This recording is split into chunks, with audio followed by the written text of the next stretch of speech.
शैतानुर्रजीम बिस्मिल्लाहिर्रहमानिर्रहीम। नाजरीन, मैं हूं आपका मेज़बान ताहिर राव और आपको हाइड पार्क में खुश आमदीद कहता हूं। नाजरीन, पाकिस्तान में आजकल बड़ी सियासी हलचल मची हुई है। हमने जैसे लास्ट वीक जिक्र किया था, सेनेट के इलेक्शन की गहमा गहमी है, लेकिन उससे पहले, सेनेट के इलेक्शन से पहले, चूंकि एक एक वोट काउंट करता है, सूबाई असम्बली का हो या कौमी असम्बली का हो, तो इलेक्शन कमीशन ने कुछ अर्सा पहले अनाउंस किया था कि हम जो ज़िमनी इलेक्शन, जो सीटें खाली हुई हैं किसी के रिजाइन की वजह से या मेंबर पार्लियामेंट के डेथ की वजह से या किसी नायल होने की वजह से, जो खाली हुई वहाँ पे इलेक्शन ने ज़िमनी इलेक्शन कराने का इलेक्शन कमीशन ने ऐलान किया। तो एक सियासी सरगर्मियां शुरू हो गई। कुछ सीटें पाकिस्तान सिंध में थी, सूबाई असम्बली, एक कौमी असम्बली की और दो सूबाई असम्बली की सीटें, तीन सूबाई असम्बली की सीटें सिंध में थी।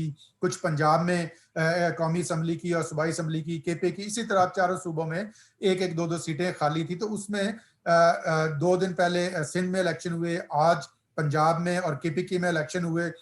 तो हमेशा से जो चीजें हमेशा से पाकिस्तान की सियासत में मिथ कह लें या एक रियलिटी कह लें, उसको दोनों चीजें हैं कि एक रियलिटी, बल्कि मैं कहूँगा मिथ तो नहीं है, कि एक तो ये कहा जाता है कि ज़िमनी इलेक्शन तो हमेशा हुक्मरान जमात ही जीतती है, क्योंकि एक मोमेंटम नहीं बना होता अपोजिशन का, जिसको हम इंतखाबी बुखार कहते हैं। वो एक हल्के की हद तक आइसोलेटेड जगह होती है, उनके पास इंतजामिया होती है हुकूमत के पास, और दूसरा लोगों के मुफादात भी होते हैं। वो कहते हैं कि यार अपोजिशन का कि मेंबर जीत भी गया तो उससे क्या फर्क पड़ेगा, तो हम अपना काम करवाएं तो नेक्स्ट इलेक्शन में, जनरल इलेक्शन में देखेंगे। एक तो ये लोगों की ये सोच है, स्पेशली पंजाब में।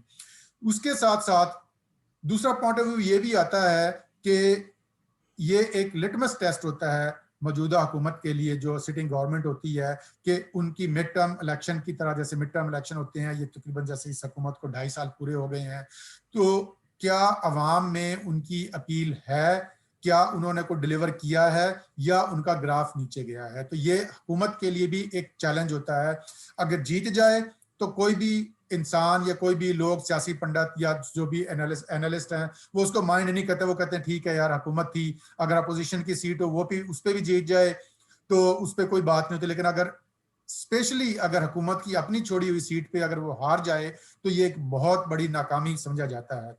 तो आज हम इस सिलसिले में बात करेंगे जो सिंध में थर पारकर में इलेक्शन हुआ है, सांगड़ में इलेक्शन हुआ है, मलीर में इलेक्शन हुआ है, बन्नू में इलेक्शन हुआ है, नौशेरा में इलेक्शन हुआ है, वजीराबाद और डस्का में इलेक्शन हुआ है। उस पर हम बात करेंगे ताफ्ताब गुराया साहब से और उनसे एनालिसिस लेंगे। तो उन इन ये जो इलेक्शन के नताइज आए हैं, ये क्या है, ये क्या एक नॉर्मल सी बात है चूंकि अपोजिशन ने छोड़ी थी और अपोजिशन ने दोबारा सीटें जीत ली, या हुकूमत के खिलाफ अदम एतमाद है। तो मैं गुराया साहब को खुश आमदीद कहता हूँ, आफ्ताब गुराया साहब को अपने प्रोग्राम में, और उनसे ये सवाल रखता हूँ कि मैंने काफ़ी बात कर ली है और सारे मेरे सवालात और मेरा तज्जिया इसी में शामिल था। तो गुराया साहब खुश आमदीद, और आपका तज्जिया इस सिलसिले में मैं हासिल करना चाहूँगा आपसे। जी, बहुत शुक्रिया आपका राव साहब। इससे पहले कि हम ज़िमनी इलेक्शन के रिज़ल्ट्स पे जाएँ, सबसे पहले तो जो करने वाली बात है वो ये है कि 73 साल हो गए, लेकिन हम एक ऐसा इलेक्शन का सिस्टम नहीं बना सके कि हम एक ज़िमनी इलेक्शन जो है वो सुकून से करवा सकें, जिसको आप जी। कह लें कि ये फ्री एंड फेयर इलेक्शन था। अब देखें, डस्का में जो कल हुआ, सारा दिन जो होता रहा, उस पे मैं बाद में आता हूँ। सबसे पहले तो कराची में मलीर वाली सीट की बात करता हूँ ना, कि उधर ये पीटीआई के अपोजिशन लीडर हलीम आदल शेख सारा दिन जिस तरह असला लेके गाड़ियों के साथ फिरते रहे, हम्म। इवेंचुअली इलेक्शन कमीशन को एक्शन लेना पड़ा उनको हल्का बदर करने का। हल्का बदर जी। करने का उसने इनकार किया तो फिर गिरफ्तारी हुई, तो वो आपको पता ही है। लेकिन ये एटीट्यूड था उधर, ठीक है। लेकिन चलो, उधर इदारे ने फंक्शन किया, इलेक्शन कमीशन ने फंक्शन किया, तो चलो। लेकिन वो भी शाम के वक्त सारा दिन वो अपनी पूरी वो गुंडागर्दी करता रहा, वो बंदा हर जगह पे जाके, जी। ठीक है। अच्छा, कल जो डस्का में हुआ इलेक्शन, वो आपने भी देखी होंगी, वीडियोस भी देखी होंगी उधर। अभी तक मुझे कंफर्म ही नहीं कि कितनी जानें जाया हुई हैं। एक दो तो कंफर्म ही, एक तो जी, कंफर्म दो था की तो रात तक, कंफर्म है अभी। दो की तो कंफर्म है। लेकिन लोग बता रहे हैं उधर के शायद ये नंबर ज्यादा है, पता नहीं, चले हम्म। दो भी हों। सारा दिन उधर जो डस्का शहर के हालात रहे हैं, लग नहीं रहा था कि वो डस्का है, लग रहा था कि वो बैरूत या मकबूजा कश्मीर है। जी बिल्कुल। और कोई एक्शन नहीं लिया गया, ना इंतजामिया की तरफ से, ना इलेक्शन कमीशन की तरफ से। हो क्या रहा था उधर? बगैर नंबर प्लेट के मोटरसाइकिल्स थी जो उधर फिर रही थी। हम्म, नंबर प्लेट उनके ऊपर नहीं थी, और वो जाते थे पोलिंग स्टेशन पे, उधर फायरिंग करते थे, निकल जाते थे, फायरिंग करके निकल अच्छा। जाते थे, पोलिंग बंद हो जाती थी। ये हम्म, क्राइटेरिया है डस्का शहर का। कल सारा दिन ये सूरत हाल रही है। और हम्म, डस्का शहर के आधे पोलिंग स्टेशन कल 12-1 बजे से लेके 5 बजे तक बंद रहे हैं। अच्छा। कभी कोई बंद हो गया, कभी ऐसे बंद हो, कभी आपको टर्नओवर भी नजर आ जाएगा ना। जी जी। क्योंकि ये मैं आपको ये भी बताऊं कि ये मेरे ना आबाई सीट है मेरे गांव की। तो हम्म, मैं इसकी इनसाइड आउट बड़ी अच्छी तरह से जानता हूँ। हम्म, तो डस्का शहर के आधे पोलिंग स्टेशन के ऊपर कल ये सूरत हाल रही है कि वो बगैर नंबर प्लेट की मोटरसाइकिल थी, वो वीडियो भी अवेलेबल है। जी जी। तो वो आते थे, फायरिंग करते थे, निकल जाते थे, और पुलिस उनके जाने के बाद पोलिंग बंद करा देती थी। हम्म, लोगों की लाइनें लगी हुई हैं, लोग चीख रहे हैं, लेकिन पोलिंग नहीं हो रही।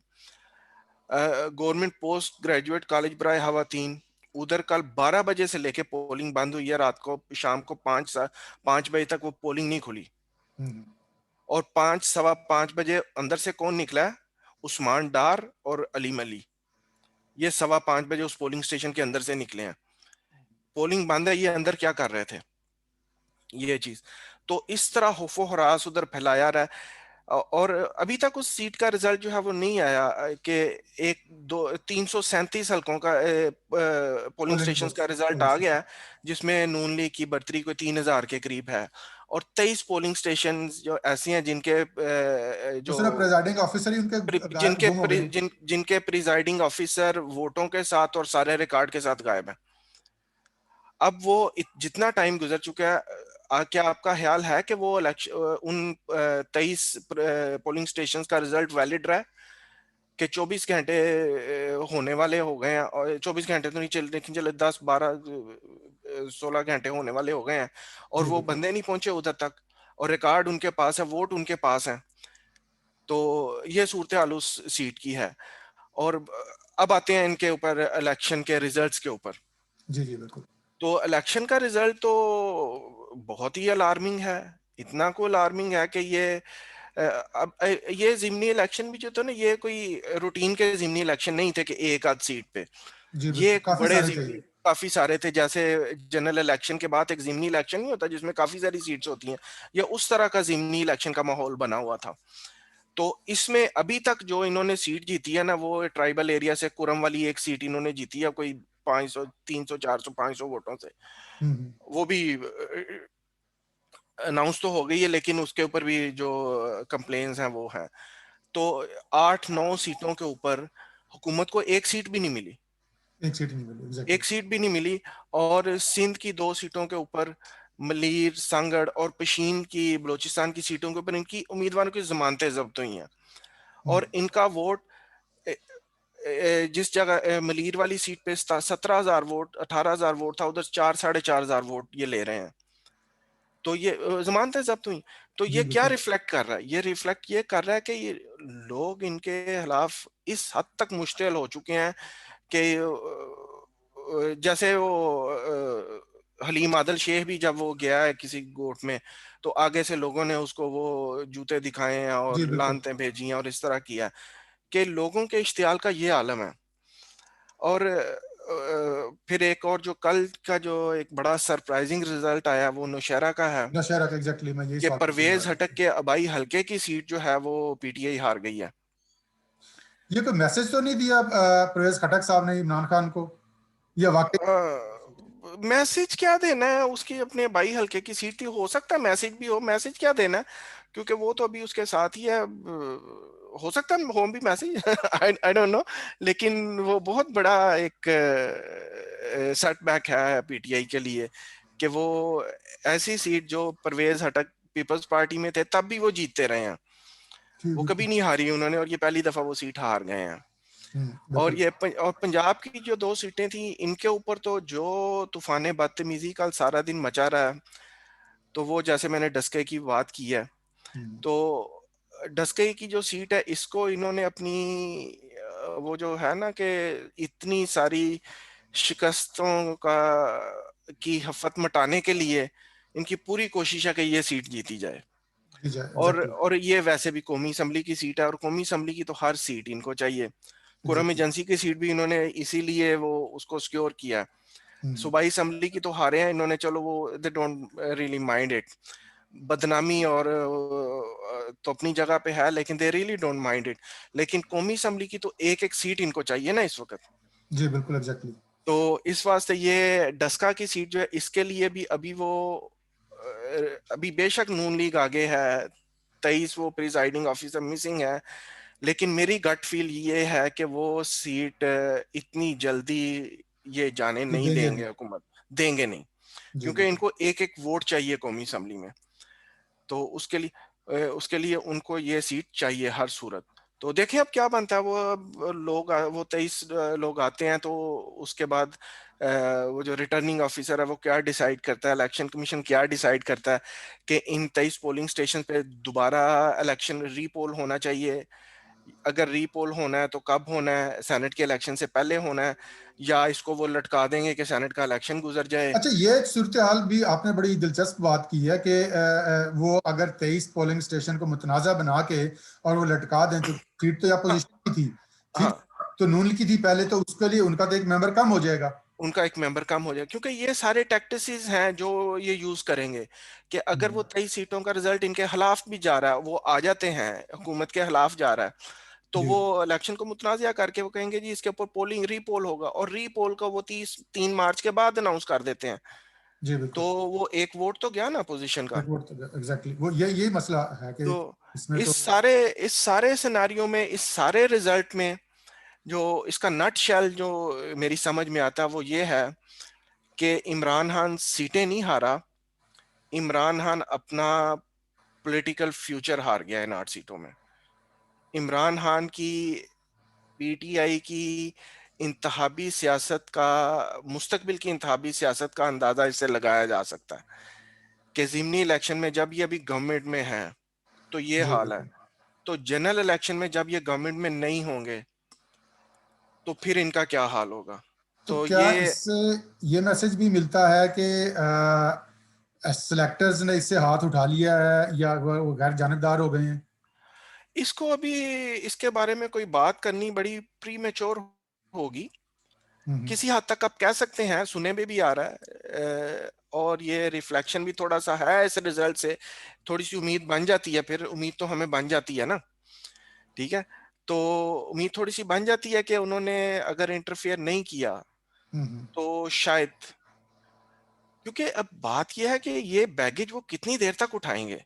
और एग्जैक्टली। एक जो कल एक बात हुई है डस्का में भी, रेंजर्स के सामने जो उधर पॉलिटिकल वर्कर्स ने नारे लगाए हैं, हम्म।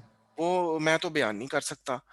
तो अब ये खुशी की बात नहीं है, ये बदकिस्मती की बात है कि कौमी इदारे एक नाअहल, नालायक, एक खुद पसंद और नरगसियत के शिकार एक शख्स के लिए कौमी इदारों को इस लेवल तक बदनाम कर दिया गया।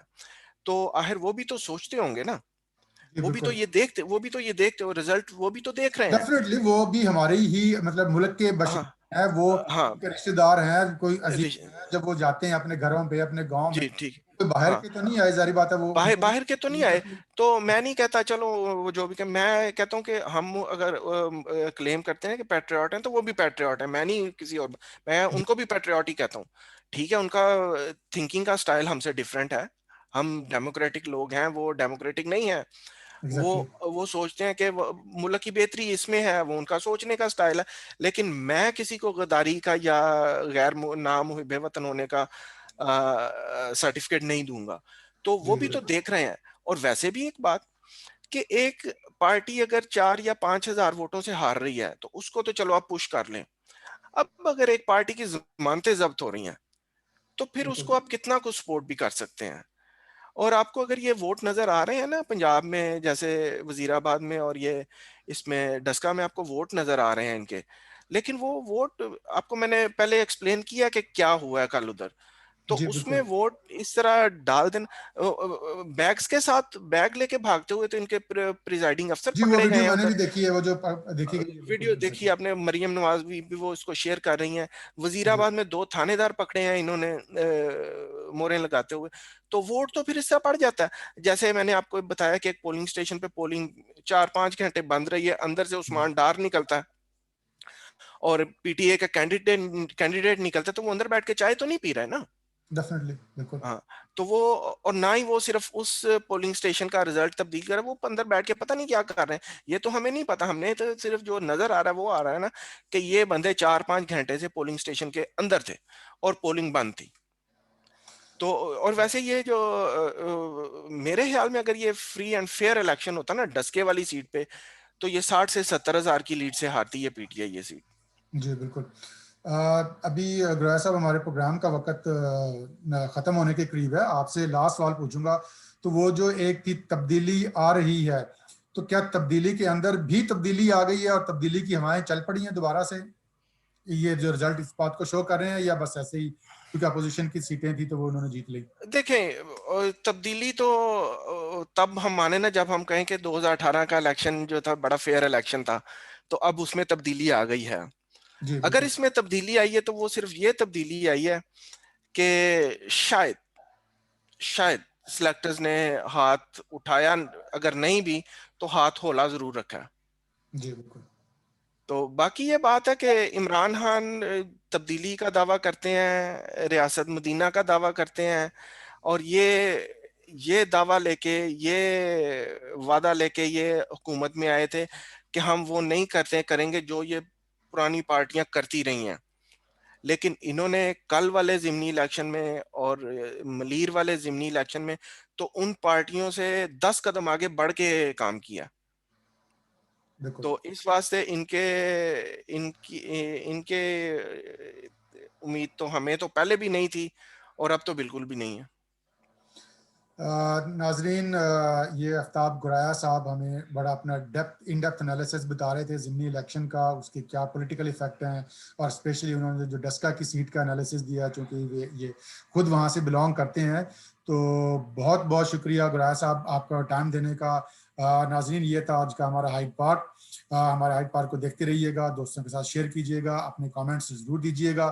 इंशाल्लाह अभी सेनेट के इलेक्शन की गहमा गहमी चल रही है, और जैसे जैसे दिन करीब आएंगे तो हम सेनेट पे भी तबसरा अपना गुराया साहब से लेंगे कि किस करवट ऊंट बैठता है, और 3 मार्च को क्या रिजल्ट आता है। तो क्या वाकई जो इन्होंने जो एक पेशन गोई की है, या उनका एक एनालिसिस दिया है कि सिलेक्टर्स शायद अब हाथ हौला रख रहे हैं, तो वह वाकई ये 3 मार्च तक हाथ हौला ही रखेंगे, या दोबारा से फिर हाथ को वो जरा अपना वजन ज्यादा बढ़ा देंगे?